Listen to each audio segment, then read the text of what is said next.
Hola, saludos a todos, bienvenidos a los encuentros Zabaltegui. El cine es un arte de cocción lenta, pero cada vez yo tengo la sensación más acusada de que lo consumimos como si fuera comida rápida. Aquí no, aquí en los encuentros lo que tratamos de hacer cada día es degustar, con el cuidado que se merecen, las películas de Zabaltegui. Y hoy tenemos tres platos de origen muy diferente, pero con sensibilidades muy parecidas. Desde Guatemala nos llega Las marimbas del infierno, desde Italia nos llega Le Quattro Volte, y tenemos también un documental español con un director medio guipuzcoano, Isaki Lacuesta, que presenta La noche que no acaba. Así que para empezar, como siempre, y ambientar un poco el Club Victoria Eugenia, vamos a recibirles a los tres por sus películas y por su presencia con un fuerte aplauso.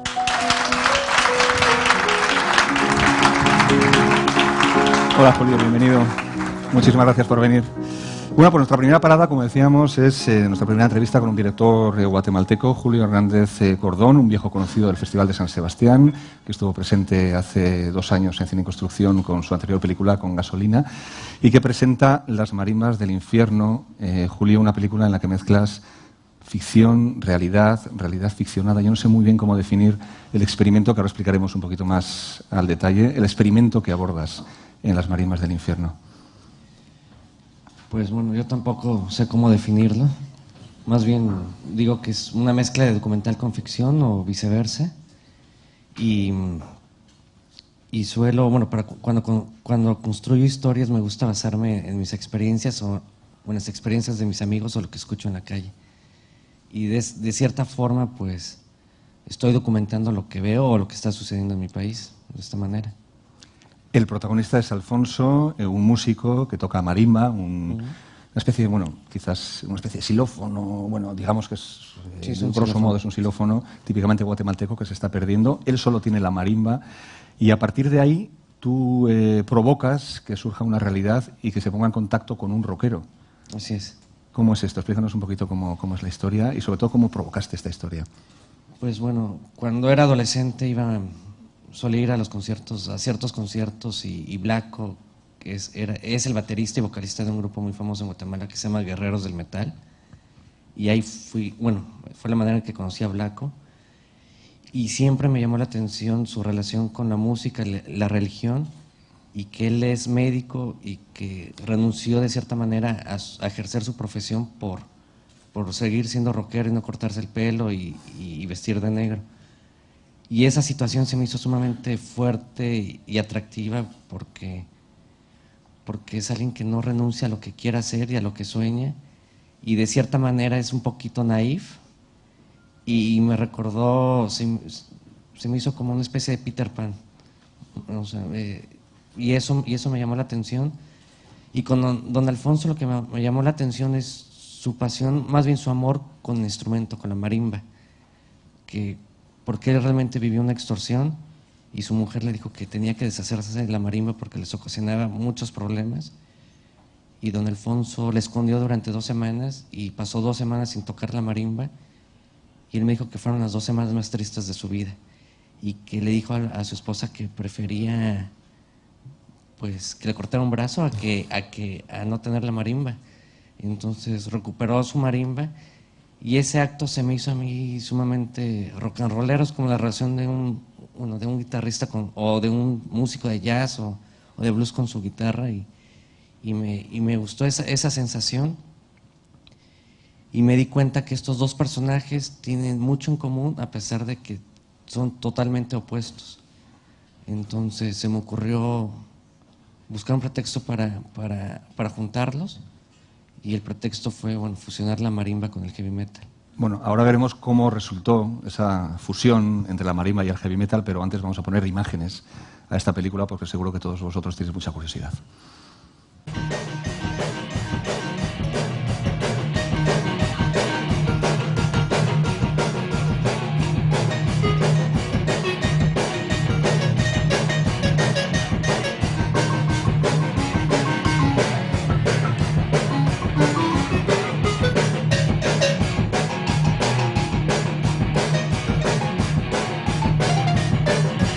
Pero me dijo que estaba bien, que nos iba a dejar tocar, pero para el 3 de febrero.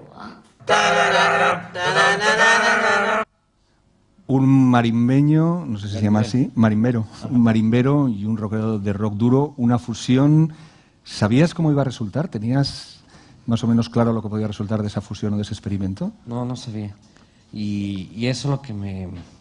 Si no resultaba, también me agradaba la idea para la película, y si resultaba, o sea, cualquier respuesta iba a ser interesante para la película.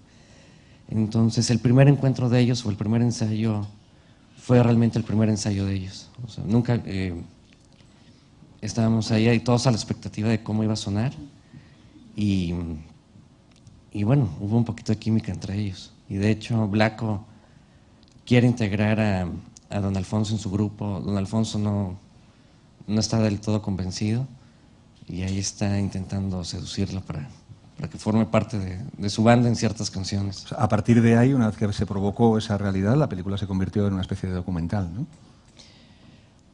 Pues no sabría decirte, porque o sea, tanto Blacko como don Alfonso sabían que lo del grupo iba a ser solo para la película, pero los dos se lo tomaron, sobre todo Blacko se lo tomó muy a pecho. Y en un momento Blacko, después del primer ensayo que canta el Chiquilín, enfrente de todo el crew me dijo que quería hablar conmigo y que el Chiquilín nunca iba a cantar en su grupo porque no tenía la voz adecuada. Y le dije, bueno, Blacko, bueno, eso no es ningún problema, pero hagamos esto. Déjame que ponga la cámara y dilo frente a la cámara. Y así fue que se fueron dando las cosas. Sí, el Chiquilín es el tercer personaje, el tercer protagonista de la película. Él también es un personaje real. Y lo que va ocurriéndole al Chiquilín y lo que hace con la marimba, etcétera, sin entrar en detalle, ¿eso es documental? ¿Está ficcionado? Está ficcionado. Sí, el Chiquilín fue el pretexto para unificar a ellos dos. O sea, gracias al Chiquilín ellos dos se conocen. Bueno, la película tiene, pues como veis, muchas historias anecdóticas alrededor, pero yo creo que el fondo de la película y lo fundamental es un mensaje de optimismo en una realidad muy amarga, ¿no? Cómo quizás el arte o la ilusión pues puede salvar a la gente, ¿no? Pues, no sé, a mí me parece una película muy triste, a pesar de que tiene mucho humor, y mi intención fue como retratar qué significa crear en Guatemala, ¿verdad? Porque es sumamente complicado crear en Guatemala, y la gente que está creando en Guatemala es gente que es necia, que lo hace por el amor al arte, no por... Y más bien es una situación muy como underground, de cierta manera, o subterránea, y de eso va la película. Y también cómo nos saboteamos a nosotros mismos con nuestros proyectos. Sí, porque supongo que hacer rock duro o tocar la marimba en Guatemala tiene que ser tanto más difícil como hacer cine, ¿no? Hacer cine en Guatemala tiene que ser una aventura y una pasión, o sea que si no existe esa pasión es imposible, ¿no? Sí, claro, bueno, creo que estamos en la misma sintonía. O sea, creo que cuando estaba en la universidad en Guatemala y dije que quería irme a estudiar cine, me dijeron que iba a ser más fácil que estudiara astronomía o que cine, ¿para qué? ¿No? Y cuando decidí, porque estudié en México, y cuando decidí regresarme a Guatemala, me dijeron que estaba idiota, que por qué había regresado a Guatemala. Bueno, la película la tendréis que ver para ver cómo termina, no lo vamos a contar, pero bueno, la película de Alfonso pues ha terminado muy bien, o la aventura creativa de Alfonso ha llegado aquí al Festival de San Sebastián una vez más, y es una de las películas pues más interesantes que hay ahora mismo en Zabaltegui. Muchísimas gracias. Gracias, Juan, por estar aquí con nosotros, Julio, y esperamos vernos otra vez en el futuro.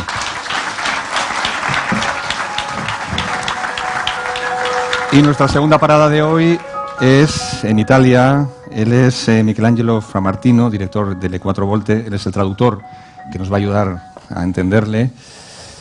Habitualmente se suele decir que las películas no hay que rodar ni con niños ni con perros. Él ha rodado con un rebaño de cabras. Michelangelo, ¿cómo se te ha ocurrido hacer esto?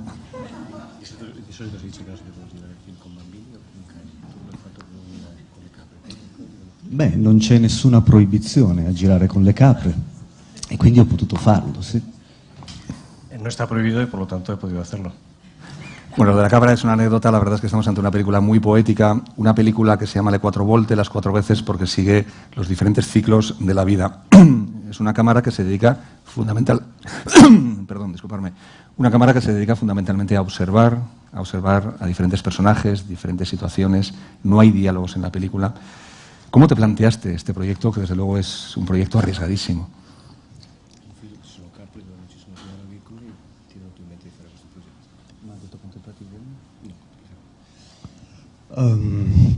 È strano come è nato il progetto, perché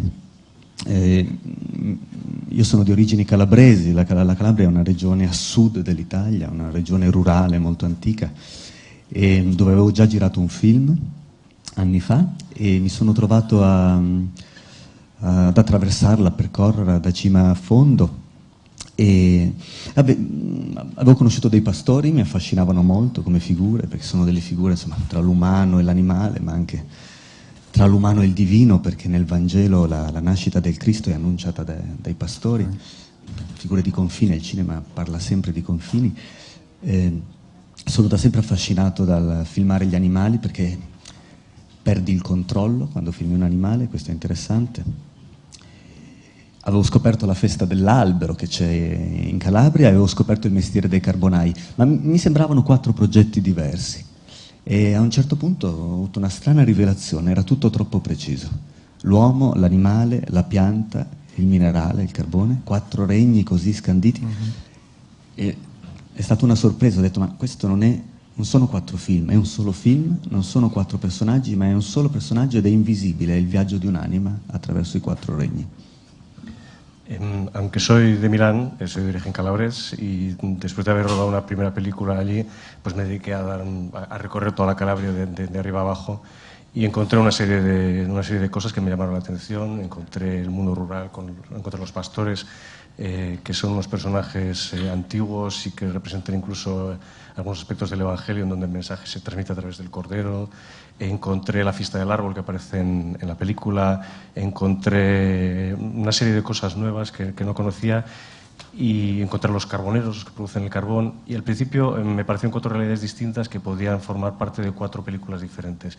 Pero llegó un momento en el que me di cuenta que todo tenía un nexo común, que había algo que podía unirlas, que es el alma que recorre estas 4 veces de la película. Y a partir de ahí surgió el proyecto de hacer este film. Me llama muchísimo la atención en la película el hecho de que la mirada hacia el hombre sea exactamente igual que la mirada hacia el resto de los ciclos de la vida, es decir, una mirada alejada que huye del diálogo porque está mirando desde fuera, ¿no? También el comportamiento humano.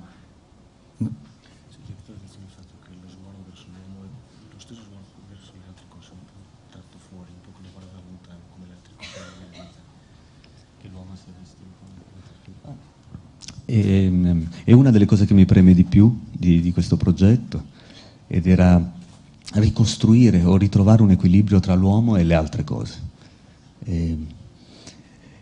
E mi sembrava importante farlo col cinema, perché il cinema e anche le telecamere in questo momento che riprendono il mio viso mi mettono al centro, insomma, dell'inquadratura. L'uomo è sempre il centro e alla fine si convince di essere il centro. E allora provare con il cinema, proprio con questo strumento che tanta parte ha giocato nel metterci al centro, a fare il gioco contrario, quindi far emergere lo sfondo, quello che sta dietro, quindi gli animali, le piante, le cose, e dargli proprio attraverso il cinema la stessa dignità dell'uomo. Era un po' una sorta di rivoluzione, una piccola rivoluzione, ma per me è una rivoluzione. Era precisamente lo que buscaba en la película, encontrar un equilibrio entre el hombre y el resto de las cosas. El hombre está en el centro de la imagen, en este momento la cámara me está encuadrando y soy el centro de la imagen, y el cine ha contribuido a esta imagen superior del hombre respecto al resto de las cosas. Lo que he intentado en la película ha sido restablecer un equilibrio, colocar al hombre en un plano similar al resto de las cosas, hacer recuperar al resto de las cosas su propia dignidad, haciéndolas emerger desde el fondo hacia un primer plano. La película tiene momentos muy sensibles, desde una hormiga en el rostro de un pastor hasta un árbol, el cielo. ¿Cuánto rodaje hubo detrás? ¿Cuánto ha rodado para poder captar esos momentos que son absolutamente imprevisibles? ¿Cómo fue la metodología de trabajo?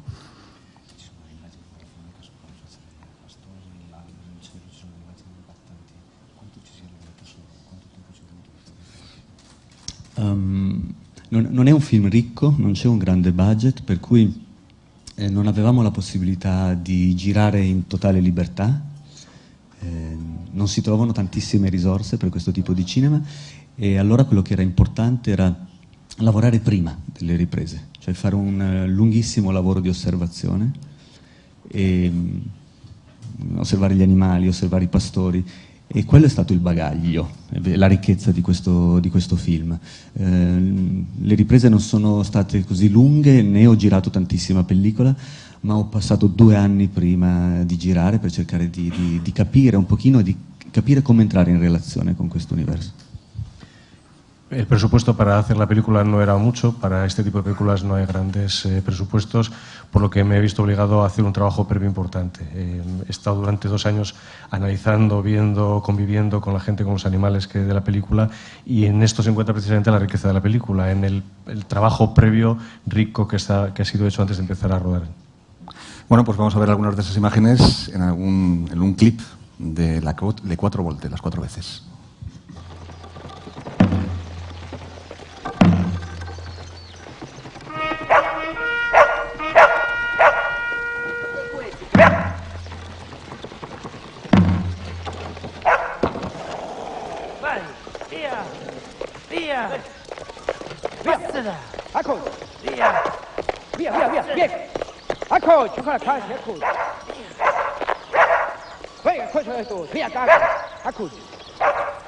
Via! Via! Via!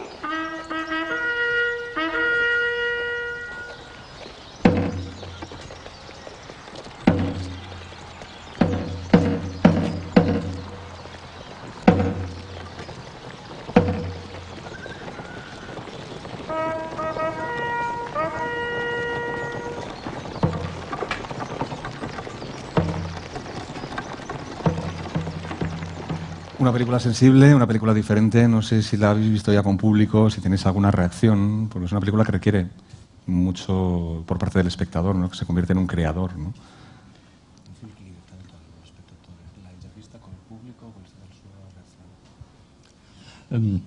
Siamo stati fortunati perché il film sta girando tantissimi festival e ho avuto anche la fortuna di essere qui a San Sebastian, è la prima volta per me, e stasera incontrerò il pubblico, quindi sono curioso di vedere le reazioni.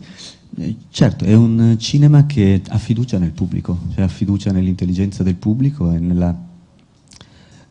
che affida una responsabilità al pubblico di scegliere. E questo per me è molto interessante. In Italia non c'è questa abitudine, le immagini sono fatte per sedurre, per lo più, per acquisire il consenso e quindi non chiedono una partecipazione. Intrattengono. Per me è molto importante invece che il pubblico lavori, che abbia un lavoro da fare. Tenemos la suerte de estar presentes en bastantes festivales. Para nosotros es un honor estar aquí en San Sebastián y efectivamente es una película que requiere mucho trabajo por parte del público, a diferencia de lo que sucede en Italia, donde las imágenes se crean para seducir al público y obtener su consenso. En esta película lo que se pretende es que el público trabaje, la repiense y esté atento a lo que puede ver. Hoy tener un encuentro con el público y tengo mucha curiosidad por saber cuál es la reacción. Bueno, pues parte del público está aquí, o sea que va a ser una película muy poética, pero ojo porque hay que trabajar un poco para adecuarse a la mirada tan sensible que tiene Michelangelo en Le 4 Volte. Muchas gracias por la película, muchas gracias por estar en San Sebastián y bueno, pues en el futuro esperamos volver a vernos con una película tan sensible como esta. Muchas gracias, Michelangelo. Muchas gracias. Bienvenidos. Hola Marcos, ¿qué tal? Y nuestra tercera parada, me voy a coger el micrófono que no lo había traído. Me pasa siempre esto, todos los días. Me dejo los micrófonos por ahí, cojo el otro también.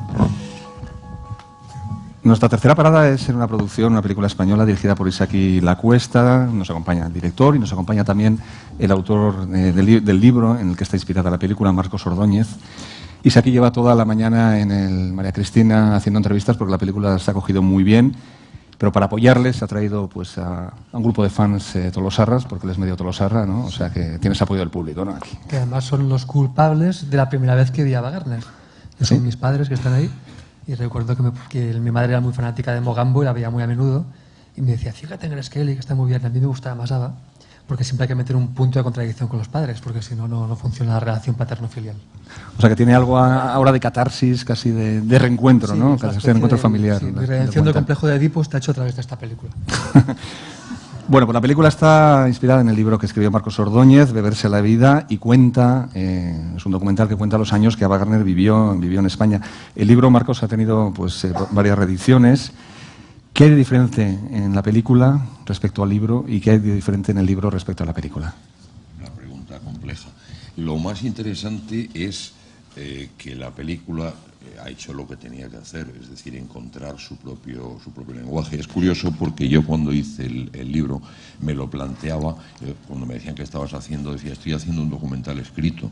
Es decir, que el formato era documental. Entonces, claro, lo que no podía hacer Isaki es seguir ese tipo de estructura, fundamentalmente porque ya estaba hecha y porque él trabaja, es un creador que trabaja con imágenes, ¿no?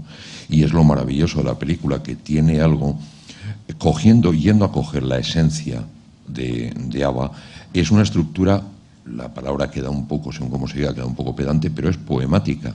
O sea, trabaja mucho la relación, bueno, lo que es su material, el trabajo con la relación entre las imágenes, lo que una imagen envía a la otra. Hay una cosa maravillosa en la película que es Ava mayor dirigiéndose a Ava joven, pero siempre a partir de las películas. O sea, el caudal de imágenes, de puentes, de ecos, de interrelaciones que hay ahí, a mí me parece fascinante lo que ha conseguido, ¿no? Bueno, pues antes de seguir hablando vamos a ver un extracto, aunque sea pequeño, de todo ese caudal de imágenes que se contienen en La noche que no acaba. No crec que hagués fet gaires que els poguéssim veure l'any 50 com varen venir. La vaig tenir a prop, molt a prop, com vosaltres quasi. És una dona que ha sigut molt guapa. Era molt guapa. Molt guapa, molt. La vaig veure així normal i no tampoc era tant. Tenia la cara molt pecosa. Esclar, quan surt a la pel·lícula, com que la maquillen, ja tot això queda tapat. Alguna vegada m'havia mirat i jo quedava electritzat. La película, como vemos, pues mezclan testimonios de gente que la conoció con muchas imágenes documentales. Y aquí la labor de documentación es tremenda, ¿no? ¿Cómo fue? Sí, es como decía Marcos, ¿no? La oportunidad de la película era poder trabajar y contar la historia de Ava a partir de sus propias imágenes. Y en este caso, al ser una película de TCM, contábamos con una parte de archivo que ya tenían ellos y con acceso a todas las películas de ella. Eso quiere decir que volvimos a ver las películas que ya conocíamos y que son grandes obras maestras del cine, estilo Forajidos, La condesa descalza, Pandora, pero también volvimos a ver todas las películas de Ava que son infumables, ¿no? Que también las tiene. Películas que hacía alimenticias para sobrevivir y películas que vistas hoy son comedias involuntarias, ¿no? La gracia es que para la película eran tan significativas unas como las otras. Nos servían para contar la historia del país, de esta España de posguerra, nos servían para contar cómo ella crece, se hace mayor, cómo cambia su forma de interpretar, su forma de abordar los papeles. Y me gustaba que la película tuviera un punto de ensayo, ¿no? Que por debajo de esta narración de la vida de Ava pudiéramos ver el trabajo de una actriz que tiene algo de crítica de cine en este aspecto, ¿no? De crítica hecha con las imágenes, algo que no es explícito, pero que va por debajo de la narración. La película se basa en un diálogo más o menos poético, como decía antes Marcos, entre la Ava mayor y la Ava joven. ¿Este fue un punto de partida? ¿Desde el principio te lo planteaste? En el guión eso no estaba. No, esto lo encontramos en montaje y al cabo de unas semanas de trabajar. Y recuerdo muy bien el día que encontramos este recurso y nos dimos cuenta de que la película debía tener este tono. O sea, a veces sabes el contenido, pero no sabes cuál es el estado de ánimo que debe impregnarlo, ¿no? Es que hay una cosa que no nos damos mucha cuenta, pero me parece importante. Hasta ahora no habíamos visto a alguien que pasara de ser un niño a ser una persona mayor y que tengamos imágenes en movimiento de este cambio, ¿no?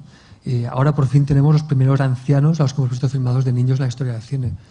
Por ejemplo, a mis padres no les he visto moverse de niños, ¿no? En cambio sí he visto moverse a Jean-Pierre Léaud. Es un niño al que he visto crecer y he visto cómo se ha convertido en un señor de 70 años. Y con Ava Gardner pasa un poco igual. Tenemos imágenes de ella desde que tiene 18 años y llega a Hollywood hasta que muere, ¿no? Esto yo creo que son cosas que por fuerza nos cambian la forma de pensar y la forma de entender nuestro paso del tiempo y nuestro cuerpo, ¿no? Marcos, la película, bueno, lo mismo que el libro, bueno, es la historia de Ava Gardner, pero también como telón de fondo es la historia de una España, la de los años 50, ¿no? Tiene algo de retrato social y yo creo que Isaki también pues lo ha rescatado muy bien con esas imágenes documentales que veíamos hace un rato que correspondían al rodaje en Tossa de Mar de Pandora y el holandés errante, ¿no? ¿Tú el libro también te lo planteaste o ves la película también como un testimonio social, como un testimonio casi histórico. Hombre, claro, sí, es es inevitable, claro, eso se tiene que contar toda la... Hay una imagen muy cinematográfica cuando estaba haciendo el libro, que era de Teddy Villalba, que murió precisamente el año pasado, y que dice, es que cuando llegó ABBA a España, de alguna manera, él decía, ¿os acordáis en la lista de Schindler que hay ese plano que está todo en blanco y negro y de repente aparece una niña que es en color, que va vestida con algo rojo, ¿no? Con un abrigo rojo, una cosa así? Dice, retrospectivamente veíamos un poco a ABBA como esa especie de concentrado de luz y de color que iba cruzando todo un plano en blanco y negro, ¿no? Y era una imagen muy, muy sugestiva. Es que hay que pensar que en aquel momento y en aquel contexto de Tossa de Mar, por ejemplo, una mujer que fumaba, bebía en público, tenía relaciones abiertamente, esto no ocurría jamás, ¿no? Eran prostitutas directamente. Entonces, hay cambios desde el desayunar con zumo de naranja, que es una cosa que nadie hacía aquí, hasta de repente poder acostarse libremente y que la mujer decida con quién se quiere acostar, ¿no? O sea, realmente que venga esta gente de Hollywood no es solo un cambio cinematográfico, hace que vean nuevas formas de comportarse en público y cambia la forma de vivir la sociedad, ¿no? Por eso no es... De entrada parece raro que la gente de Tossa, 60 años después, sigan recordando con tanta nitidez aquel rodaje, ¿no? Uno piensa que un rodaje no es para tanto, es una cosa muy ridícula. No, es que ahora pensaba que se produce eso que en química se llama la irrupción de los radicales libres. O sea, es un concepto interesante. Ahora ya ves, es por el agua esta que tienen aquí que produce alucinaciones. Pues lo que es un radical libre, de alguna manera, Wagner, ¿no? Que modifica todo el tejido de ese momento, sin llegar a... Pero sí es bastante lo que dices aquí, ¿no? Necesariamente una personalidad tan potente, tan libre, pues va cambiando las costumbres y todo, ¿no? Cambia el plano. Pues que si me hubieras contado esta frase, lo habría usado en todas las entrevistas. Sí, yo soy un hombre de ocurrencias tardías. Ha estado toda la mañana haciendo entrevistas en María Cristina sobre la peli y ahora le das el titular. Lo de los radicales libres, radicales libres. De la hostia. No, además, lo diré mal, luego diré los físicos libertarios. Los físicos libertarios, los políticos libres. Pero volviendo a la película, hay dos narradoras. La película la narran Ariadna Gil y la narran Charo López en un juego, ¿no? Que has querido hacer también con la narración de la peli. Sí, de entrada la idea es que fuera una voz en off subjetiva, en primera persona, que hubiera un poco de esta trascendencia de la voz en off omnisciente, que dice cómo fueron los hechos, si fueron así, no admite más puntos de vista, ¿no? La idea es que en el momento que es subjetivo ya es discutible, es relativo. Y enseguida pensamos en que fuera alguna actriz. Es decir, que rompiera también con la idea de que esa voz correspondía a mí, ¿no? Al director. Y me gustaba que del mismo modo que en la película se cuenta que los espectadores de la época tenían la tentación de encontrar la vida de Wagner en sus películas, que pudiéramos pensar por un momento que estas actrices que están hablando lo hacen desde su experiencia y que de algún modo como actrices que viven en un país muy distinto, pero que pensamos en qué medida se podían reflejar en ABBA, ¿no? Y por eso al cabo primero pensamos en una actriz y cuando el montaje estaba muy avanzado, ya se había decantado hacia este juego de dos tiempos, ya pensamos que podían ser dos voces, ¿no? La voz de una posible actriz más joven y de una actriz más mayor, ¿no? Que fueran Ariadna Gil y Charo López. El libro y la película comparten algunos testimonios, otros no. ¿La gente se prestó enseguida a hablar de aquella historia o hubo alguien que le costó un poco más? Sí, en nuestro caso la mayoría venían ya del libro de Marcos, por lo que no fue muy complicado tener acceso. Tenían buen recuerdo de Marcos y dijeron, bueno, pues serán... Bueno, ya dijeron, si vienes de parte de Marcos, lo que quieras. Nos daban de comer, eran gente encantadora. Alguno llegó a prestar dinero a la producción incluso. A la producción de TCM. Sí. Por eso la película tiene un empaque visual que está bien, porque ha habido una inversión, ¿no? Sí, no, acertaron todos muy bien, pero sí es verdad que hubo un actor español que no quiso aparecer porque decía que no quería volver a contar que él había estado con Ava Gardner, que habían sido pareja. Y eso lo encontré muy, muy encomiable. O sea, al parecer no fue una cuestión de que pidiera el dinero o algo así, sino que realmente no quería contar su vida privada y me pareció fantástico en estos tiempos que corren. Sí, porque en estos tiempos que corren me sorprende porque en la narración de Ariadna Gil en un momento dice, hubo un tiempo en el que todo el mundo decía que se había acostado con Ava Gardner, pero sin embargo ahora es muy difícil que alguien confiese delante de la cámara que ha ocurrido eso. Solo hay un personaje, el pianista, que reconoce que se ha acostado con Ava Gardner, ¿no? Pero sin consumar. Sin consumar porque les gustaba Clark Gable a los dos, ¿no? O sea que ha habido bastante pudor, ¿no? Por parte de la gente. Sí, tampoco les preguntábamos por eso, ¿no? Tampoco nos parecía lo más importante, ¿no? Si hubo más de uno, que antes de rodar o después, a ella nos contaba que sí, que se habían acostado con Ava. Sí, tengo estas cosas, que luego digo que soy muy pudoroso, que soy muy artista para las películas, que no cuento estas cosas y luego a que me suelten en una mesa la cuento todo. No, ¿sabes qué pasa? Que como la película mezcla en la evocación con la narración, es una película que también tiene su punto cómico en algún momento, o sea que yo creo que es una mezcla, una amalgama, que al final tienes que hablar un poco de todo, ¿no? Pero lo fundamental yo creo que es una película sobre todo muy evocadora, ¿no? Yo cuando acabé de terminar de ver la película pensé, no sé si sé mucho más sobre Ava Gardner, pero sé mucho más sobre cómo se sentía Ava Gardner. No sé si era la intención. Había gente ayer que nos decía que la veían como persona, ¿no? Que quizás sea lo difícil bajar a Ava de ese pedestal de la estatua en la que la suben los productores de Hollywood, ¿no? Además eso, que la vida tiene eso y este documental tiene eso también, pues que mezcla pues las cosas absurdas, las cosas divertidas y las cosas profundas. La noche que no acaba, dice aquí la cuesta, ahora ya podemos disfrutar, seguimos hablando en el cóctel posterior, seguimos hablando de Ava Gardner, de Tolosa, de lo que queramos. Muchísimas gracias a todos por venir hoy y a todos vosotros que nos veis desde Telefestival, pues mañana nos encontramos aquí con más películas de Zabaltegui. Adiós. Muchísimas gracias.